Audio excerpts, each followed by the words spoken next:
বা যে বাবার পুত্র বা কন্যা রয়েছে, ছেলে বা মেয়ে রয়েছে, তিনি জানেন, পরিষ্কার জানেন, ছেলে এবং মেয়ে যাদের বাড়িতে দুই রয়েছে তারা একটা জিনিস পরিষ্কার করে দেখে নেবেন মা, বাড়িতে যদি কন্যা সন্তান থাকে, একবারে পরিষ্কার একটা কথা বলি, খুব সত্য কথা, বাড়ির ছেলে আর বাড়ির মেয়ে, মেয়েগুলো সাধারণত ভাবে যেটা দেখা যায়, মাকে খুব ভালোবাসে, মেয়েরা মাকে ভালোবাসে, বাসে, কিন্তু মাকে বাড়ির মেয়েরা যতটুকু ভালোবাসে তার থেকে অনেক বেশি ভালোবাসে কিন্তু বাবাকে। প্রত্যেকটা বাড়ির কন্যা যারা, তাদের একটা লক্ষণ দেখবেন, মায়ের থেকে বাবার প্রতি ভালোবাসাটা অনেকটাই বেশি। এবং সব থেকে দুঃখের দিন একটা দিন হয়, যে দিনটা মায়ের থেকে বেশি ভালোবাসা দিয়ে যাকে জড়িয়ে রেখেছিল সেই বাবা, সেই বাবাকেও কিন্তু ছেড়ে একদিন স্বামীকে আপন মনে করে কিন্তু শ্বশুর বাড়িতে যেতে হয়। এবং সেই দিন একটা মানুষকে আপনি পাশে দাঁড়িয়ে থেকে দেখতে পাবেন না যে চোখে কারোর জল নেই।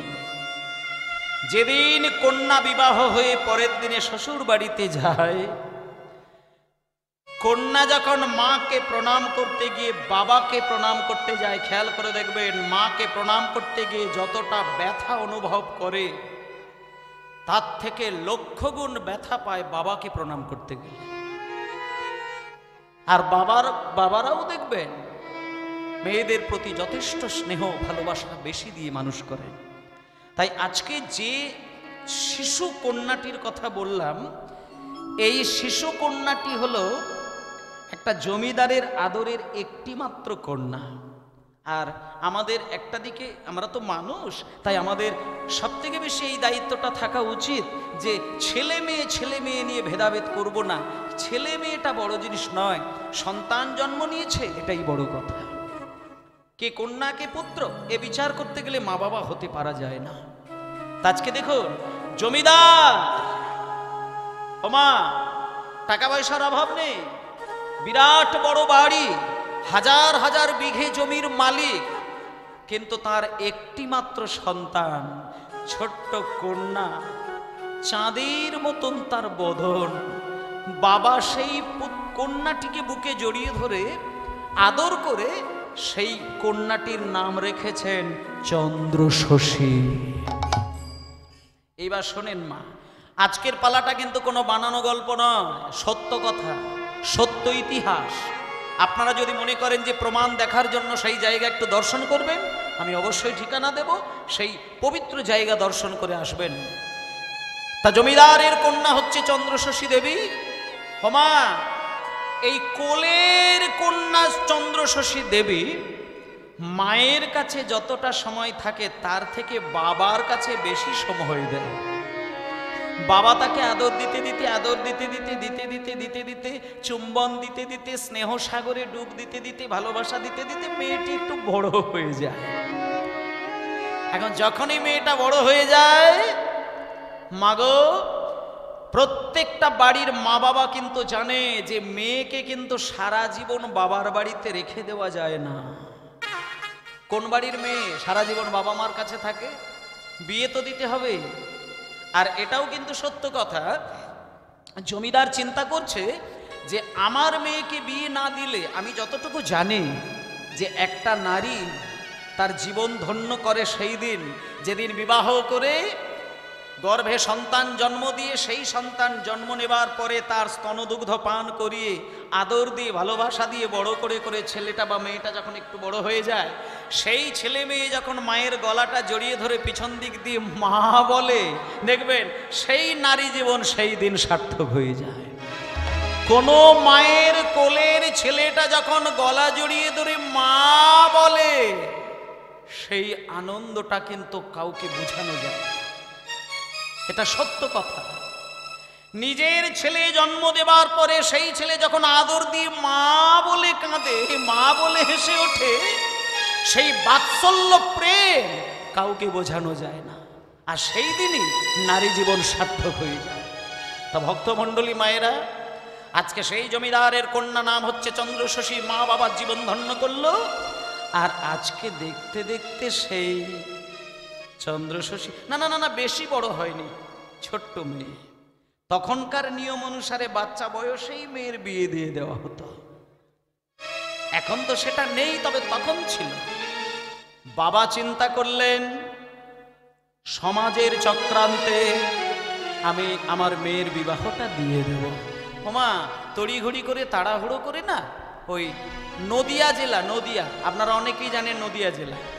এবার নদিয়া জেলার কৃষ্ণনগর বলে একটি জায়গা, সেটাও আপনারা জানেন। কৃষ্ণনগরের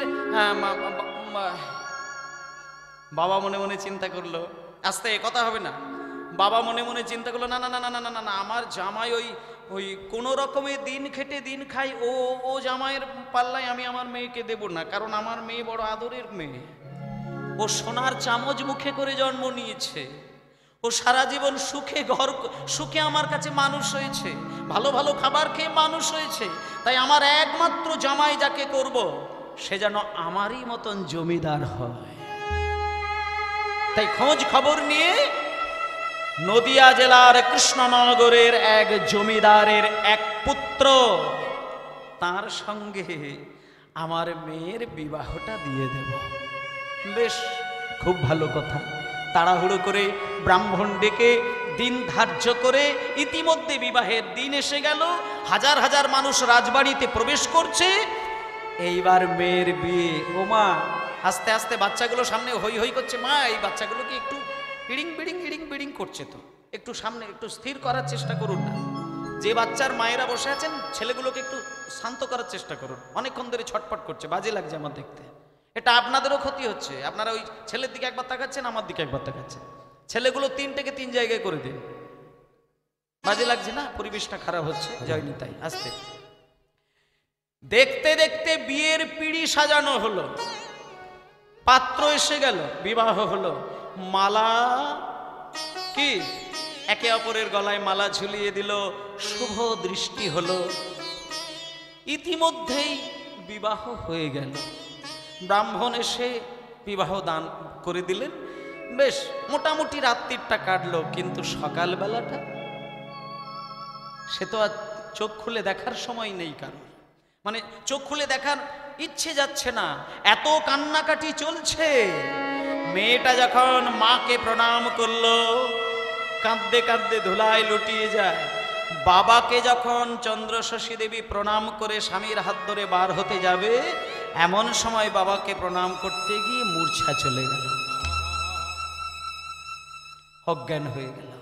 তবে এটা সত্য, যে মেয়ে সত্যিই মা বাবাকে নিজের থেকে বেশি ভালোবাসেন, সেই মেয়ে যখন শ্বশুর বাড়িতে প্রথম দিন যায় না, সেই বাড়ির মেয়েটাও কিন্তু মা বাবাকে প্রণাম করতে গিয়ে অজ্ঞান হয়ে যায়।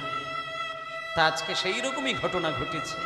মা বাবাকে প্রণাম করতে গিয়ে যখন জ্ঞান হারিয়েছে, বাবা মেয়ের মাথাটা হাতের উপরে রেখে জলের ছিটে দিয়ে জ্ঞান ফিরিয়ে দিয়ে বলছে, মারে কাঁদিস না, কাঁদিস না মা। শোন একটা কথা বলি, আমি তো তোর বাবা, তুই আমার মেয়ে। শোন একটা কথা বলি, মেয়েদের না পরের ঘরে জন্ম হয়, তোর এটা জানা ছিল না, তাই তুই ব্যথা পেয়েছিস। আমি তোকে একটা কথা বলি, প্রত্যেকটা মেয়ে যখন জন্ম নেয় সে পরের ঘরেই জন্ম নেয়। তা তুই যে আমার বাড়িতে জন্ম নিয়েছিলি, এটা তো তোর আসল বাড়ি নয় রে, এটা তোর আসল বাড়ি নয়, তুই পরের ঘরে জন্ম নিয়েছিলি। এই তো তোর আসল মানুষ পাশে দাঁড়িয়ে রয়েছে। এই আসল মানুষটাকেই তোর নিজের মানুষ মনে করে আপনজনকে কাছে পেয়ে আপনজনের হাত ধরে আপনজনের বাড়িতে গিয়ে তুই সংসার সাজা। এই মা, আমি তোকে একটা কথা বলি, যদি কোনোদিন দুঃখ কষ্টের মধ্যে পড়িস, আমি তো তোর বাবা, আমি কথা দিচ্ছি, আমি তোর কাছে গিয়ে কয়েকদিন থেকে দেখা দিয়ে চলে আসবো। যা, আমি তোকে আশীর্বাদ করলাম, তুই পরম শান্তিতে জীবন কাটা। মা বাবার আশীর্বাদ মাথায় নিয়ে মেয়েটা চলে গেল। মেয়ে বেরিয়ে গেল। কিন্তু মা, কপাল যদি কারোর ভালো না থাকে না, প্রত্যেক মা বাবাই কিন্তু সন্তানকে আশীর্বাদ করে, কিন্তু কপালে যদি সুখ না থাকে কি হয়? টোনটা চেঞ্জ করে দাও, অন্য চেঞ্জ করে। কপালে যদি সুখ না থাকে কি হবে? এখন মা বাবাকে ছেড়ে দিয়ে মাত্র কটা দিন, কত হবে, 3টে 4টে 6টা মাস হবে, এরকম দিন কটা দিন কেটেছে, শ্বশুর বাড়িতে গেছে। এখন কোনো মেয়ে যদি বিয়ে হয়ে বাপের বাড়ির কথা বারবার চিন্তা করে, সেটাও কিন্তু একাধারে শ্বশুর বাড়ির ক্ষেত্রে কিন্তু খুব খারাপ। শ্বশুর বাড়ি গেছে অথচ বাবা মা ভাই বোন করে বেড়াচ্ছে, শ্বশুর বাড়ির লোক কিন্তু তাতে করে কথা শোনায়। তাই চন্দ্রশশী দেবী যখন স্বামীর হাত ধরে নিজের বাড়িতে গেছে, তখন মনে মনে চিন্তা করছে, বাবা আমার কোনো দুঃখ নেই, কোনো দুঃখ নেই। আমার বাবার যেমন বাড়িটা সুন্দর করে সাজানো, আমার স্বামীর বাড়িটাও খুব সুন্দর। দেখতে দেখতে দেখতে দেখতে চন্দ্রশশী দেবী করলো কি, মা বাবার প্রতি ভালোবাসায় একটুখানি দূরে সরিয়ে নিয়ে স্বামীর প্রতি পবিত্র ভালোবাসা দিয়ে, স্বামীকে স্বামী জ্ঞানে নয়, ওমা পতিব্রতা নারী যারা হয় স্বামীকে শুধু স্বামী মনে করে না, স্বামীকে স্বামী দেবতা মনে করে। আর একটা কথা আমি বলতে পারি, যারা নিজের থেকে স্বামীকে আপন করে নেয়, নিজের থেকে স্বামীর প্রতি ভালোবাসাটা বেশি রাখে, তারা না ওই স্বামীর কাছ থেকে অন্য কিছু পাবার চিন্তা করেনি, শুধু স্বামীর কাছ থেকে পবিত্র ভালোবাসাটুকু পেলেই নিজেকে রাজরানীর মতন জীবন কাটায়। এটা একটা পতিব্রতা নারীর লক্ষণ। স্বামীর পবিত্র ভালোবাসা পেলেই নিজেকে রানী মনে করে সংসার সামলায়। আজকে চন্দ্রশশী দেবীর কিচ্ছু দরকার নেই, কিচ্ছু দরকার নেই, কিচ্ছু নয়, কিচ্ছু নয়। স্বামীকে স্বামী দেবতা মনে করে এই জায়গায় এখানে বসিয়ে রেখেছে। চন্দ্রশশী দেবী জানে যে আমার একমাত্র স্বামী হচ্ছে আমার স্বামী দেবতা, তাকে আমার এই জায়গায় স্থান দেওয়ার দরকার, আমি এইখানে রেখে দেব। তাই স্বামীকে স্বামী দেবতা জ্ঞানে সেবা করে। দেখতে দেখতে কটা মাস কাটে, কিন্তু মা কপাল ভালো নয়, কপাল ভালো নয়, কপাল ভালো নয়। মাত্র কটা দিনের পরে সবে মাত্র সংসারকে নিজের হাতের মুঠোয় করেছে, স্বামীর প্রতি ভালোবাসা তৈরি করেছে, নিজ সুখে সংসার সামলাচ্ছেন, কিন্তু কপাল ভালো নয়। মাত্র কয়েকটা মাস পরে স্বামী দেবতাকে হারিয়ে ফেলে। স্বামী দেবতা মারা গেলেন। স্বামী দেবতা মারা গেল, চিৎকার করে উঠল, মা মা।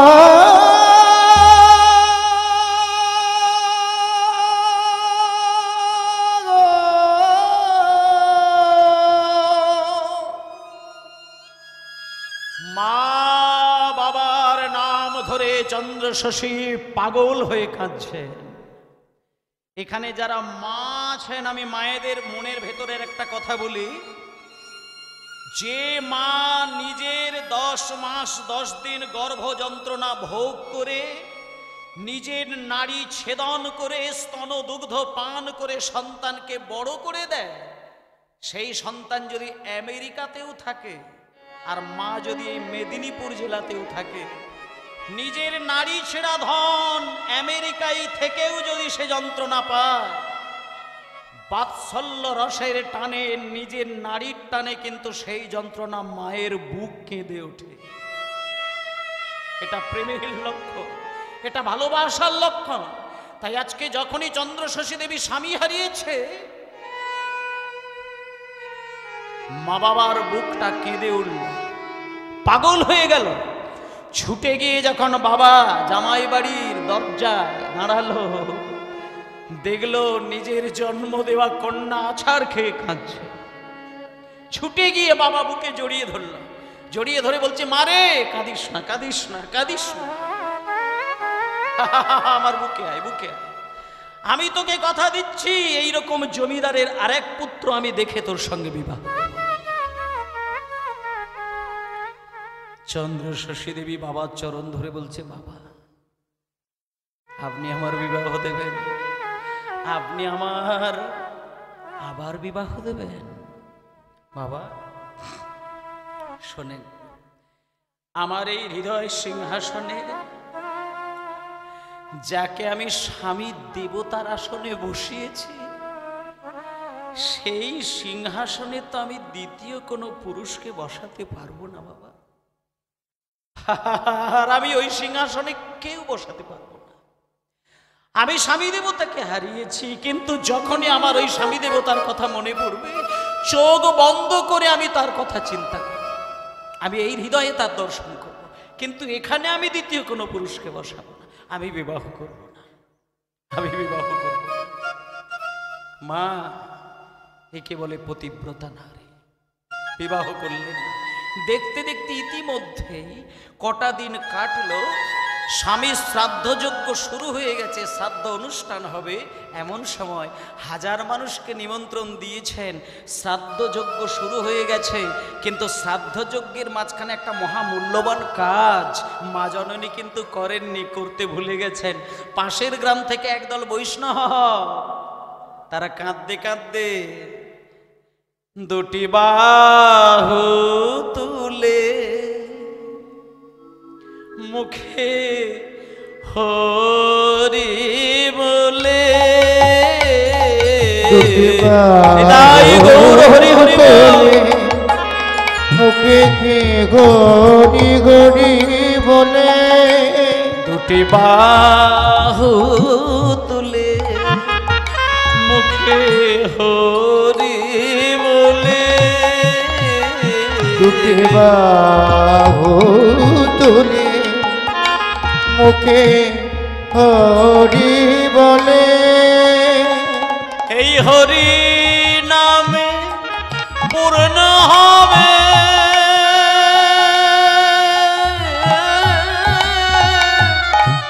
সকল মনসা।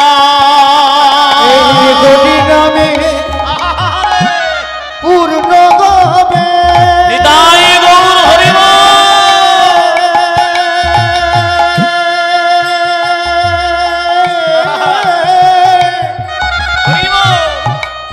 ওই সকল মনস্কার এই হরি নামে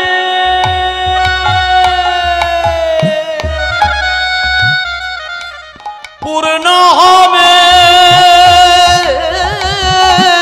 সকল মনসা।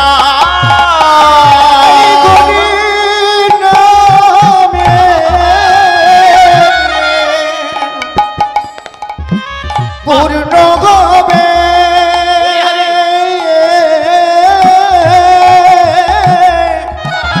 সকল মনস্কার।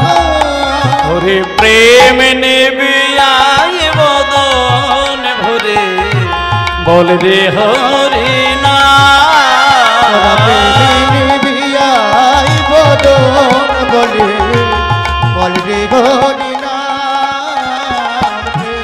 বিয়াই বদন বলে, বল রে হরি নাম, বল রে হরি নাম, বল রে হরি নাম। আচ্ছা দাঁড়াও দাঁড়াও, আচ্ছা আমি এখানে যারা যারা সবাই রয়েছেন সকলকে বলবো কথাগুলো মন দিয়ে শুনবেন, কিন্তু লীলাটাকে না একেবারে ছবির মতন করে হৃদয় দর্শন করবেন।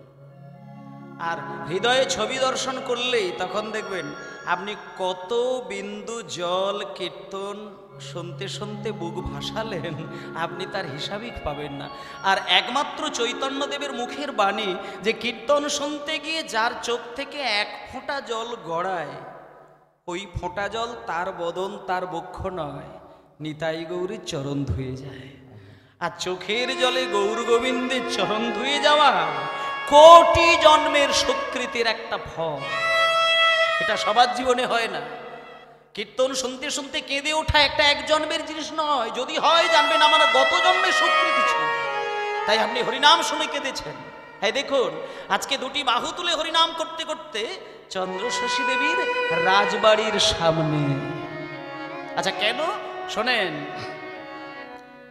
যেই রাজবাড়িতে বৈষ্ণব দল প্রবেশ করছে, চন্দ্রশশী দেবী বসে রয়েছেন, আর বৈষ্ণবগণ যখনই রাজবাড়ি ওই জমিদারের বাড়িতে প্রবেশ করেছে, সঙ্গে সঙ্গে চন্দ্রশশী দেবী নিজেই ছুটে এসে বলছেন, কে আপনারা?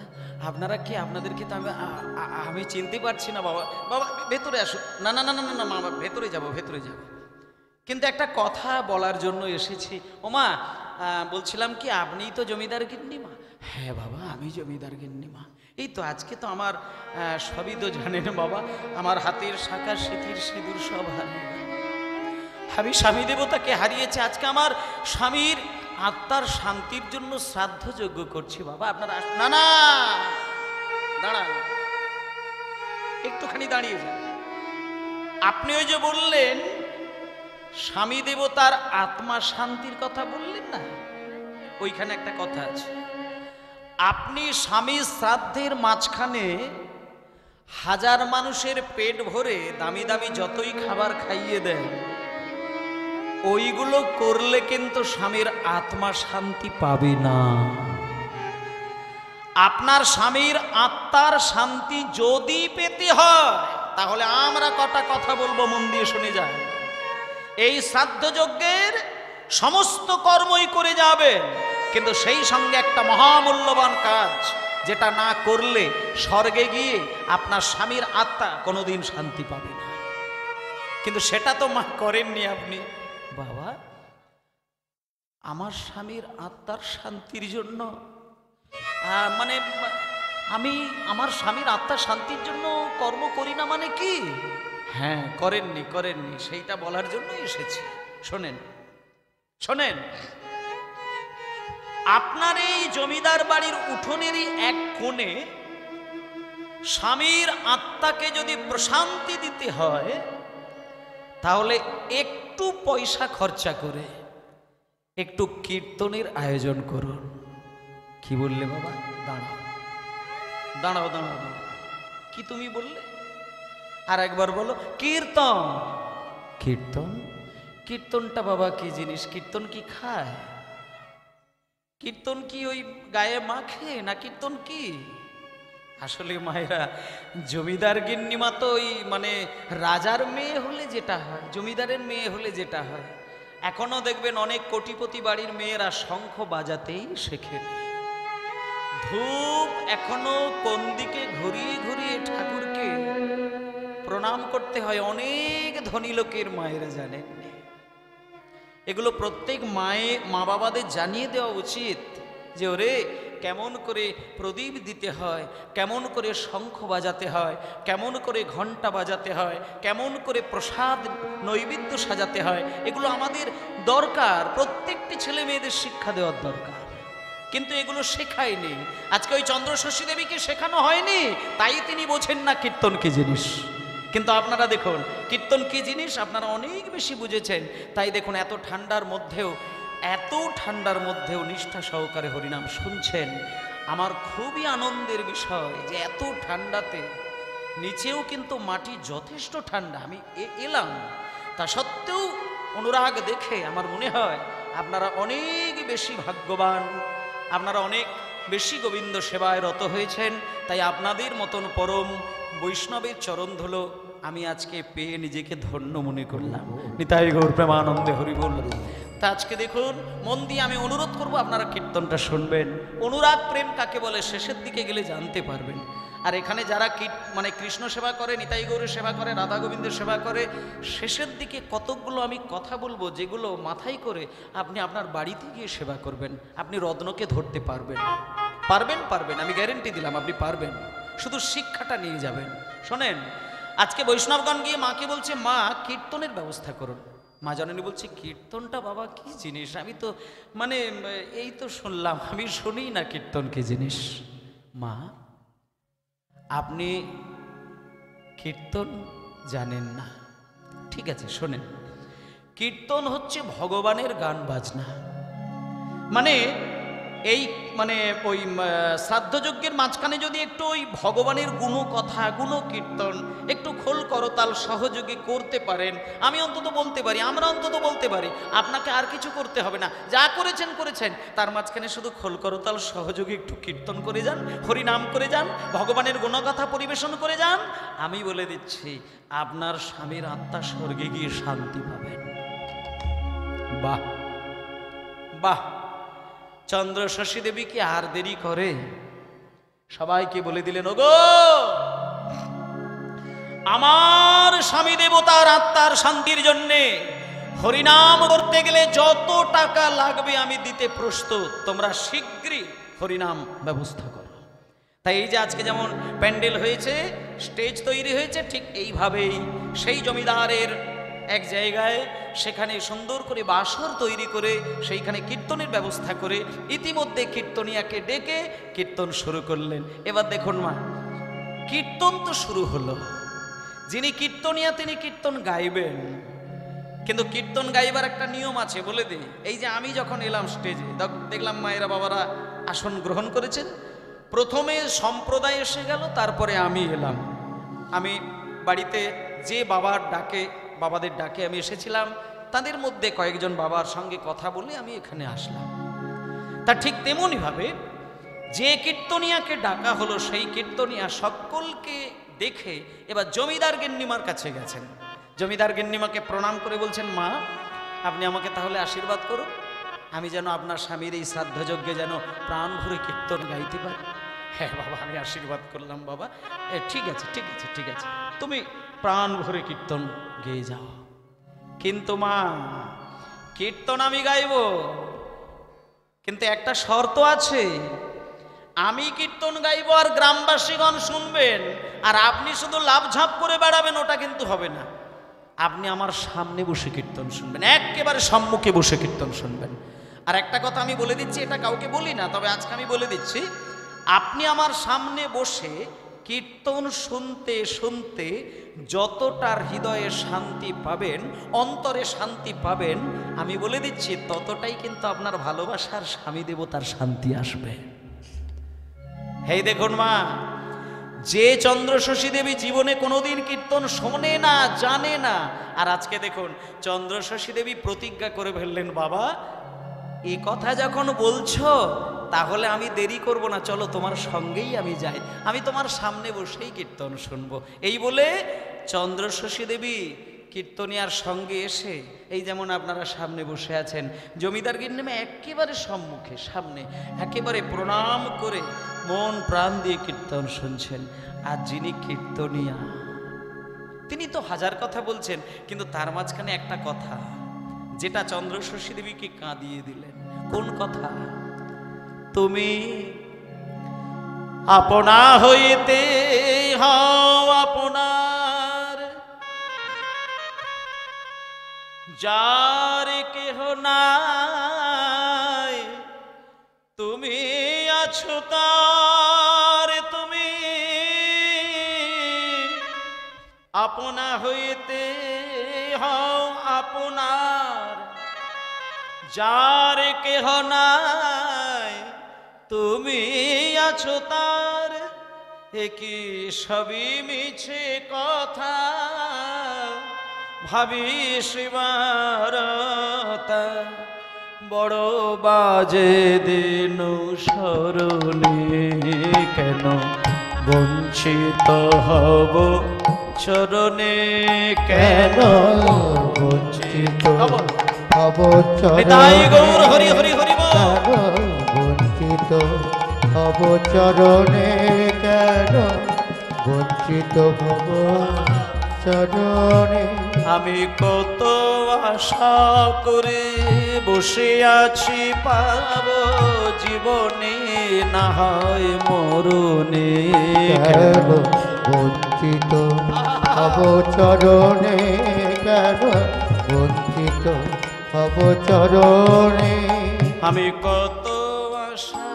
দাঁড়াও দাঁড়াও, আচ্ছা মায়েরা, ও মায়েরা, কীর্তন যখন শেষ হয়ে যাবে, এই তো কিছুক্ষণ পরেই তো নাম শেষ হয়ে যাবে, আর যখনই দেখবেন হরিনাম শেষ হয়ে যায় না, আমরা সাধারণতভাবে যেটা করি, সবাই উঠে গিয়ে কীর্তনিয়ার চরণে হুড়মুড়িয়ে প্রণাম করি। কিন্তু আমি আপনাদেরকে একটা কথা, আমি প্রসঙ্গ এসে গেল আমি বলে দিচ্ছি, নাম শেষ হয়ে গেলে প্রণাম করবেন এইখানে, এই যে বেদি আছে, আমার কাছে এসে আমাকে কেউ প্রণাম করবেন না। যদি মনে হয় আমার কাছে এসে আমাকে আশীর্বাদ করবেন, আর প্রণাম করবেন ভগবানের চরণে। তা আজকে কীর্তন যখন শেষ হয়ে গেল, চন্দ্রশশী দেবী তো সামনেই বসেছিলেন। নাম শেষ হয়ে যাবার সঙ্গে সঙ্গে কীর্তনিয়ার দুটো চরণ জড়িয়ে ধরলেন। বাবা ঠাকুর